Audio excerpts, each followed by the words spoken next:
2026 የአሜሪካ ግዛቶች ያላስተናገዱት ተአምር የለም። 4 ፀሐዮች በአላስካ ሰማይ ላይ ወጥተዋል። በአላስካ ሰማይ ላይ 4 ወይም ከዚያ በላይ ፀሐዮች የታዩ የሚመስሉባቸው ምስሎች በብዛት እየተሰራጩ ነው። ይህ ክስተት በሳይንሱ ሰንዶግ፣ በሳይንሳዊ ስሙ ፓር ሄሎ ይባላል። ክስተቱ እንዴት ይፈጠራል ብለን መርምረናል። በአላስካ ባለው ከፍተኛ ብርድ ምክንያት በከባቢ አየር ውስጥ በጣም ጥቃቅን የሆኑ ባለ 6 ማዕዘን የበረዶ ክሪስታሎች ይፈጠራሉ። ፀሐይም በአድማስ ላይ ዝቅ ስትል ብርሃኗ በእነዚህ የበረዶ ክሪስታሎች ውስጥ ሲያልፍ ልክ እንደ መስታወት ይረጫል። በዚህ ጊዜ ከእውነተኛዋ ፀሐይ ግራና ቀኝ እንዲሁም በላይና ታች ተጨማሪ የብርሃን ነጥቦች ስለሚታዩ 4 ፀሐዮች ያሉ ይመስላል ብለው ግምታቸውን ያስቀምጣሉ። በመጽሐፍ ቅዱስ አንጻር ደግሞ ፈትሸነዋል። በሉቃስ ወንጌል ምዕራፍ 21 ቁጥር 25 ላይ በፀሐይ በጨረቃም በከዋክብት ምልክት ይሆናል ይላል። ብዙዎች እንዲህ ያሉ ብርቅዬ የተፈጥሮ ክስተቶች የምጽአት ምልክት አድርገው ቢተረጉሟቸውም መጽሐፍ ቅዱስ የሚያተኩረው ምልክቶች ወደ ንስሐና ወደ መንፈሳዊ ዝግጁነት እንዲመሩን ነው። አሜሪካ በአሁኑ ወቅት ከባድ የተፈጥሮ መዛባት እያጋጠማት ነው። ቦምብ ሳይክሎን የሚባለው አስፈሪ የበረዶ አውሎ ንፋስ አገሪቱን እያመሳት ይገኛል። የመብራት መቆራረጥ፣ የትራንስፖርት መዘግየት፣ በሚያሳዝን ሁኔታ የሰዎች ሕይወት መጥፋት። ይህ ክስተት ያልተሸነፈችው ልዕለ ኃያል የምትባለው ሀገር በተፈጥሮ ኃይል ፊት ምን ያህል ደካማ መሆኗን አሳይቷል። ከበረዶ ባሻገር በፖለቲካው ልዩነት፣ በኢኮኖሚ መላሸቅ ምክንያት የተቃውሞ ሰልፎች ሀገሪቱን እያናወጧት ይገኛሉ። ይህ ሁኔታ አሜሪካን እንደ ስሟ እንዳትሆን እያደረጋት እንደሆነ ብዙዎች ይስማማሉ። አሜሪካ ለዘመናት የነጻነት የተስፋ ምድር ተብላ ትታወቅ ነበረ። ሆኖም አሁን ያለው የስደተኞች አያያዝ ይህንን ስም እየሸረሸረው ነው። በድንበር አካባቢ የሚንገላቱት ህፃናትና ቤተሰቦች እንዲሁም በየከተማው መጠለያ አጥተው በብርድ የሚሰቃዩ ስደተኞች የአሜሪካን ሰብአዊ መብት ተሟጋችነት ጥያቄ ውስጥ ከተውታል። ሀገሪቱ በውስጥ ሰላም እጦት በዘር ክፍፍል እየተዳከመች መምጣቷ ከውጭ ከሚታየው ግርማ ሞገሷ ይልቅ የውስጥ ቁስሏ እየጠለቀ መሄዱን ያሳያል። የጥያቄ የሰው ልጅ ለዘመናት ሲጠይቀው የኖረ ነው። ለመሆኑ የወጣው ፀሐይ ለበረከት ወይስ ለቁጣ? ይህ ጥያቄ የሰው ልጅ ለዘመናት ሲጠይቀው የኖረም ነው። እነዚህ ክስተቶች 4 ፀሐዮች ሆኑ አውሎ ነፋሶች የመሬት ሙቀት መጨመር፣ ግሎባል ዋርሚንግና የተፈጥሮ ዑደት ውጤቶች ናቸው። መጽሐፍ ቅዱሳችን እንደሚለው በተለያዩ ስፍራዎች ተፈጥሮ ስታዝን ወይ ምልክት ስታሳይ የሰው ልጅ ወደ ፈጣሪው እንዲመለስ የሚሰጥ ጥሪ እንደሆነ ይገልጻል፣ ምንም እንኳን በርካቶች ቢያስተባብሉም። ስለዚህ እነዚህ ክስተቶች እንደ ማስጠንቀቂያ ወይ ካፕ ኮል ማየት ይቻላል። 2026 አሜሪካ የምትገኝበት ሁኔታ የቴክኖሎጂ ምጥቀትና የተፈጥሮ ተጽዕኖ ፍጥጫ ውስጥ ያለች ይመስላል። ሀገሪቱ በአሁን በዓለም ላይ ካሉ ቀዳሚ የኢኮኖሚና የጦር ኃይሎች አንዷ ብትሆንም የውስጥ አንድነቷና ከተፈጥሮ ጋር ታላቅ ትግል ታይቶ በማይታወቅ መልኩ ተፈትናለች።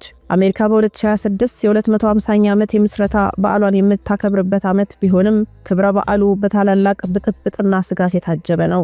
የዶላር የበላይነት፣ በዓለም አቀፍ ደረጃ መገዳደር መጀመሩና የኑሮ ውድነት በሀገር ውስጥ ያለው የዜጎች እምቢተኝነት እንዲቀጣጠል አድርጎታል።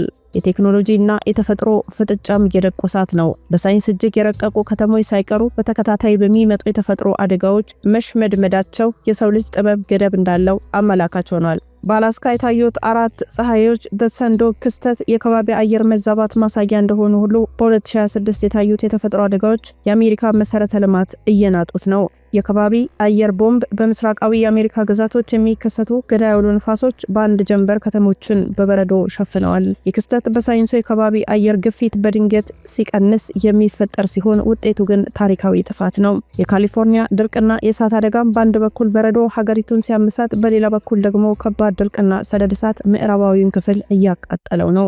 አሜሪካ እንደ ስሟ አይደለችም የሚለው ብሶት በጎዳናዎች ላይ ወደ ከፍተኛ አመጽ ተቀይሯል። በ2026 የታዩት ተቃውሞዎች ከዚህ ቀደም ከነበሩት የሚለዩት በሁለት ምክንያቶች ነው። በደቡባዊ ድንበር በኩል የሚመጡ ስደተኞች አያያዝ የሰብአዊ መብት ተሟጋቾችና ሀገራችን ተወረረች የሚሉ ወገኖች እርስ በርስ አጋጭቷል። ይህ የስልጣኔ ስብራት የአሜሪካን የሞራል የበላይነት እያሳጣው ይገኛል። የፖለቲካ ዋልታ ረገጥነት ደግሞ ህዝቡ በፌደራል መንግስቱ ላይ ያለውን እምነት እንዲያጣ አድርጓል።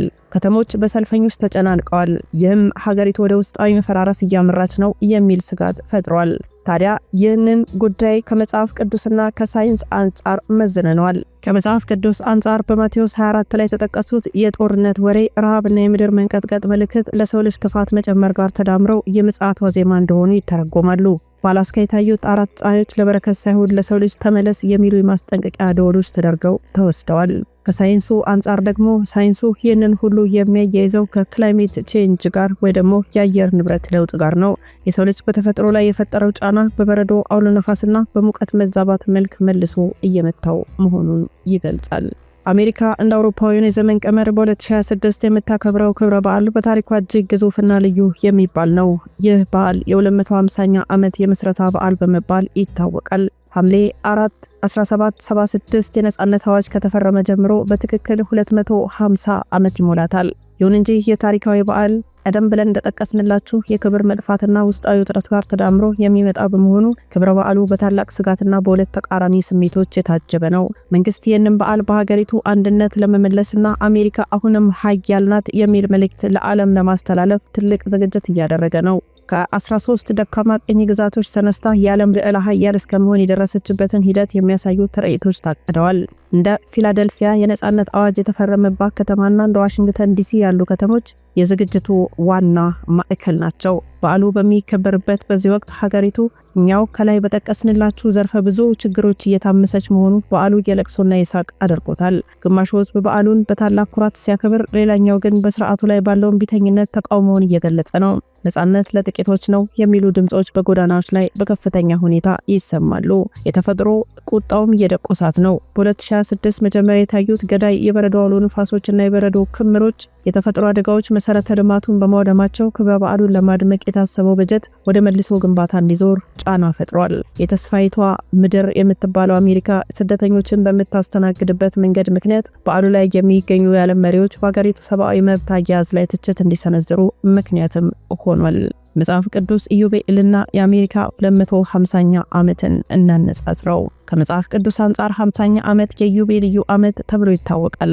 ዘሌዋውያን 25 ላይ ይህም የዕዳ ስረዛ የነጻነትና ወደ ርስት የመመለሻ ጊዜ ነው። ትንቢታዊ ትርጉሙ 250 ዓመት ማለት 5 የኢዮቤልዩ ዑደቶች ማለት ነው። ብዙዎች ይህንን ጊዜ አሜሪካ ወደ ቀድሞ ክብሯ የምትመለስበት ወይስ የመጨረሻ ውድቀቷ የሚጀምርበት በሚል በትህትናና በጸሎት የሚመለከቱበት ጊዜ ነው። 2026 የአሜሪካ ክብረ በዓል ከመቼውም ጊዜ በላይ ፍጥጫ የበዛበት ሆኗል። በአንድ በኩል ርችቶች ሰማዩን ሲያደምቁ፣ በሌላ በኩል ደግሞ በተፈጥሮ አደጋና በፖለቲካዊ ውጥረት የቆሰሉ ዜጎች እምቢተኝነት ጎልቶ እየታየ ነው። የበዓል አሜሪካን ደስማ የምትቀጥልበት ወይስ አዲስ የታሪክ ምዕራፍ የሚጀምርበት መንገድ የሚለውን ቁልፍ ጥያቄ መመለስ አለበት። እንደ አውሮፓውያኑ የዘመን ቀመር በ2026 የሚከበረው የ250ኛው ዓመት የአሜሪካ የምስረታ በዓሏ በሀገሪቱ ታይቶ የማይታወቅ የደህንነት ስጋትና የኢኮኖሚ መዋዠቅ የታየበት ወቅት ነው። በዓሉን አስመልክቶ ልዩ ልዩ የደህንነት ጥበቃና ስለ ኢኮኖሚያዊ ተጽዕኖዎች ጥልቅ ትንታኔም እየወጣ ነው። በአላስካ የታየው አራቱ ፀሐዮች ተአምራዊ ክስተትና በአሜሪካ ዋናው ምድር የታየው የበረዶ አውሎ ነፋስ ያስከተለው መዝረክረክ የደህንነት አካላትን እጅግ ከፍተኛ ጥንቃቄ እንዲያደርጉ አስገድዷቸዋል። የሰው ሰራሽ አስተውሎት ኤአይ ክትትል በዋሽንግተን ዲሲና በፊላደልፊያ ጎዳናዎች ላይ በሚሊዮኖች የሚቆጠሩ ሰዎችን እንቅስቃሴ ለመቆጣጠር በአርቲፊሻል ኢንተለጀንስ የሚታገዙ የክትትል ካሜራዎች ተዘርግተዋል። ይህ የሆነው የሰው እምቢተኝነትና የተቃውሞ ሰልፎች ወደ አመጽ እንዳያመሩ ለመከላከል ነው። የሳይበር ደህንነቱ የሀገሪቱ የኤሌክትሪክና የዲጂታል መዋቅር በተፈጥሮ አደጋ እንደ ሰሜናዊ ብርሃን መዛባት ወይም የፀሐይ ማዕበል እናም በጠላቶች ጥቃት እንዳይሰናከል ብሔራዊ የድንገተኛ አደጋ ጊዜ ታውጇል። የጸረ ሰው አልባ አውሮፕላን አንቲ ድሮን ቴክኖሎጂ በሰማይ ላይ የሚታዩ ምልክቶችን እንዳላስካው አይነት ህዝቡን ግራ እንዳያጋቡና ለጥቃት እንዳይውሉ በበዓሉ ስፍራዎች ላይ የድሮን እንቅስቃሴዎች ሙሉ በሙሉ ታግደዋል። አሜሪካ እንደ ስሟ አይደለችም የሚያሰኝ ትልቅ የገንዘብ ቀውስ ውስጥ ብትሆንም ይህ በዓል እንደ ትልቅ የኢኮኖሚ ማነቃቂያ ታይቷል። ሆኖም ውጤቱ ድብልቅ ነው። የቱሪዝም ገቢና የጥገና ወጪ በሚሊዮኖች የሚቆጠሩ ጎብኚዎች ወደ አሜሪካ መግባታቸው ቢሊዮን ዶላሮችን ቢያስገኝም በበረዶ አውሎ ንፋስ የወደሙ መሰረተ ልማቶችን ለመጠገን የሚወጣው ወጪ ግን ከገቢው በላይ ሆኗል። በዓለም አቀፍ ደረጃ የአሜሪካ ክብሯ እየቀነሰ መምጣቱና የውስጥ አመጾች ዶላር በዓለም አቀፍ ገበያ ላይ ያለውን ዋጋ እንዲያጣ አድርጎታል። ይህም በዓሉን ለተራው ዜጋ ውድ በዓል አድርጎታል። የስራ አጥነትና የስደተኞች ጫናን በከፍተኛ ሁኔታ ይሏል። በዓሉን ለማድመቅ የሚወጣው ከፍተኛ በጀት በስደተኞችና በድሆች ላይ ለሚታየው ችግር መፍትሄ ባለመሆኑ በሀብታሙና በድሃው መካከል ያለው ልዩነትን አጉልቶታል። በዓሉ በሚከበርበት ወቅት የታዩት የተፈጥሮ ምልክቶች አራቱ ፀሐዮችና የሰው እምቢተኝነት ጥምረት በብዙዎች ዘንድ የተለያየ ትርጉም ተሰጥቶታል። ሳይንሳዊ ምልከታ በአላስካ የታየው ክስተት የከባቢ አየር ቅዝቃዜ ውጤት እንደሆነ ሁሉ የአሜሪካ ኢኮኖሚና የደህንነት ቀውስም ለዘመናት የተከማቸ የተሳሳተ ፖሊሲና የአየር ንብረት ለውጥ ውጤት ነው። መንፈሳዊው ትንቢት ደግሞ መጽሐፍ ቅዱስ በኤርምያስ ምዕራፍ 6 ቁጥር 16 ላይ በመንገድ ላይ ቆሙ ተመልከቱም የቀደመችውን መንገድ ጠይቁ ይላልና አሜሪካ በ250ኛ ዓመቷ ወደ ቀደመው የእምነትና የሞራል መሰረቷ ካልተመለሰች እነዚህ ተአምራዊ የሚመስሉ ምልክቶች የውድቀት ዋዜማ ሊሆኑ እንደሚችሉ ብዙዎች እያስጠነቀቁ ነው። አሜሪካ በ2026 በታላቅ የለውጥ ማዕበል ውስጥ ናት። የደህንነቱ ጥበቃ ጥብቅነት የውስጥ ፍርሃቷን ሲያሳይ፣ የኢኮኖሚ ሁኔታው ደግሞ ውጫዊ ሀያልነቷን እየሸረሸረ መሆኑን ያመለክታል። በአላስካ ሰማይ ላይ የታዩት 4 ፀሐዮች ለአይን ውብ ቢሆኑም ለምድሪቱ ግን ከፍተኛ ቅዝቃዜና ፈተና ይዘው እንደመጡ ሁሉ የአሜሪካ 250ኛ ዓመት በዓለም ከታላቅ ርችት በስተጀርባ ትልቅ የህልውና ትግልን ደብቆ ይዟል።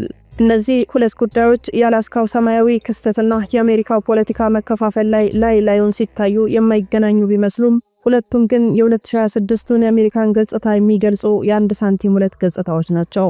አንዱ በተፈጥሮ ህግ፣ ሌላኛው ደግሞ በሰው ልጅ ባህሪ የሚመራ ነው። በአላስካ የታየው ብዙዎችን ያስደነገጠው ክስተት በሳይንሱ ሰንዶግ ወይም ደግሞ ሞክሰንስ ይባላል።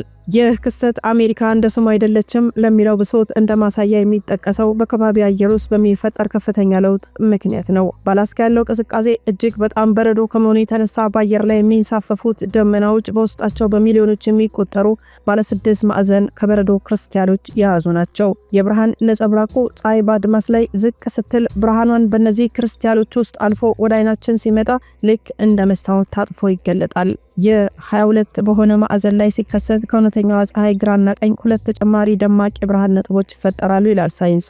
አንዳንድ ጊዜ የብርሃን ክበቡ ሙሉ በሙሉ ሲከበብ ከላይ ሌላ ነጸብራቅ ሲታከል ሰማዩ በ4 ፀሐዮች የተሞላ ይመስላል ብለው ነው ዝርዝሩን ያወጡት። ሳይንሳዊ ትርጉሙ ይህ ክስተት የሚያሳየው ከባቢ አየር ቅዝቃዜና እርጥበት እንጂ ፀሐይ ስለተዛባች አይደለም ይሉናል። ሆኖም ይህ ለውጥ አሁን በአሜሪካ ለሚታየው ያልተለመደ ገዳይ የበረዶ አውሎ ንፋስ ዋነኛ መንስኤ ከሆኑት የአየር ንብረት መዛባቶች ጋር የተያያዘ ነው። 2026 አሜሪካ 250ኛ ዓመቷን ስታከብር የፖለቲካው ክፍፍል ከርዕዮተ ዓለም አልፎ ወደ ማንነት ተቀይሯል። የመከፋፈል ሀገሪቱን በ3 ዋና ዋና መስመሮች ከፍሏታል። የከተማና የገጠሩ ፍጥጫ ነው አንደኛው። ትላልቅ ከተሞች ወደ ተራማጅ አስተሳሰብ ሲያዘነብሉ፣ የገጠር ግዛቶች ደግሞ ወደ ወግ አጥባቂ ሴቶች ተቸንክረዋል። የልዩነት በመካከላቸው ያለውን የጋራ መግባባት አጥፍቶታል።